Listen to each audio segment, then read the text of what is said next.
I'm J.R. Church. Welcome to today's analysis of the news. Gary Stearman is with me today to discuss an article that he's written for our July 2009 edition of Prophecy in the News magazine entitled Persia in Prophecy, and he says Iran spooks the world. Absolutely. Iran is I think, a highly underestimated power in the world today. We tend to poke fun at the mullahs and at Mahmoud Ahmadinejad, who basically is a strutting peacock. He's a short fuse, and he's got a few nuclear weapons. He thinks he owns the world. Everybody kind of laughs at him, JR. We shouldn't laugh, because the Bible says that Persia is a great spiritual power, on the dark side, I should add. Yeah. It has great power and will have the strongest impulse on the fulfillment of latter-day prophecy.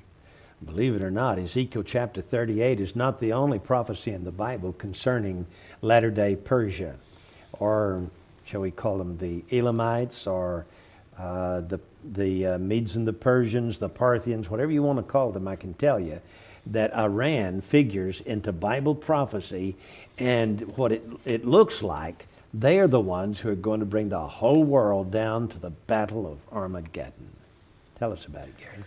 Well, the way they're going to do it is by behaving irrationally, according to the Bible. Gog and Magog, Gog of the land of Magog, is sort of depicted as a superpower to the north, who is dragged unceremoniously into some kind of a Middle East conflagration and dragged in against his will. Now, JR, what would drag Gog into the Middle East? Well, the Bible's very clear about this. Persia is depicted as sort of a loose cannon in the area. It's fascinating. When you look at Damascus, Damascus is not depicted as a starter of battles. Egypt is not depicted as one who starts battles. The territories on to the west that we would call modern Turkey, Asia Minor doesn't appear to be a fuse that lights a huge dynamite charge, but Persia is continually depicted as a troublemaker in prophecy. Yes, let's talk about the prophecies in Jeremiah and Ezekiel concerning Elam, because the Elamites were the first people who lived in this area, and that eventually became Persia. The Elamites evidently are still there. Apparently they are. Now, in Genesis, you read in Genesis 10, verse 22, the children of Shem were Elam, Asher, Arphaxad, Lud, and Aram. First son of Shem was Elam. History tells us, JR, that the Elamites then came down after the flood and occupied the territory around Tehran today and south into the territory that we would call modern-day Iran. And so Elam lived there until about the 400s BC, something like that. And after that, they were sort of defeated, scattered, and everybody forgot about them. Scattered among the nations. That's right. But they're still around. They're still around. Their offspring are still around. And Jeremiah had a prophecy about them in the latter days. He said he was going to bring them back. He's going to bring them back somehow. And you know what? I think we have been seeing that. I think that in modern Iran, there's been a coalescing of forces. I think there has been a rise of the old bloodlines of Persia into the modern Iran. It's fascinating that about the time the Nazis were rising to power, and they called themselves Aryans, the Iranians were rising to power. 1935, they changed their name from Persia to Iran, and Iran is just the Persian way of saying Aryan. Yeah. The Nazi Aryans and the Persian Aryans got their idea from the ancient Elamites, who were supposed to be a master race.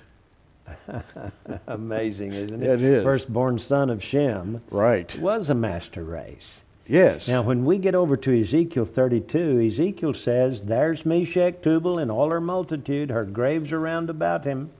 All of them Gentiles, slain by the sword, though they caused their terror in the land of the living." Yeah. They're gone down to hell with their weapons of wars. He's talking about the Elamites and the Russians here. As a matter of fact, Ezekiel begins his prophecy by saying, "There is Elam and all her multitude."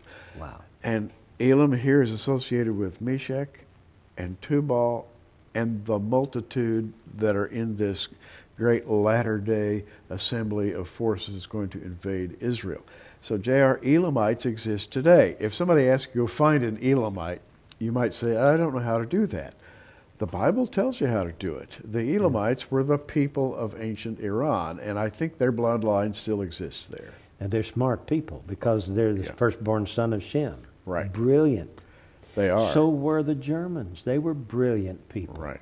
They claimed that they were kin to the Aryans, that they were the descendants of the Aryans, a master race, so to speak. Well, you look at Iran today; they're brilliant people.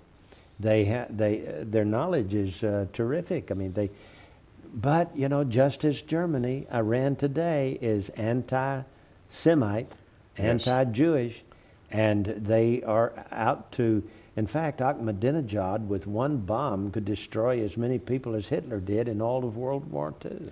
Very true. Now, there's something you should always remember. Persia has a spiritual prince called the Prince of Persia in the book of Daniel.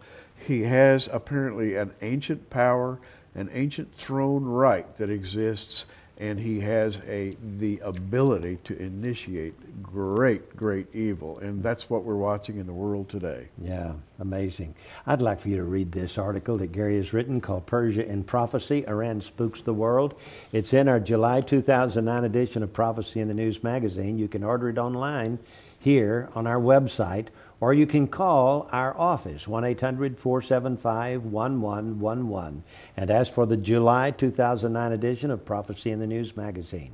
I would encourage you, when you call, to subscribe for the next 12 issues. A one-year subscription, $34.95, and you can have your choice of 4 books or 3 videos. Just tell them what you want. You can see the 4 books and the 3 videos in ads here on the website. So look it over, think about it, and get this magazine, will you?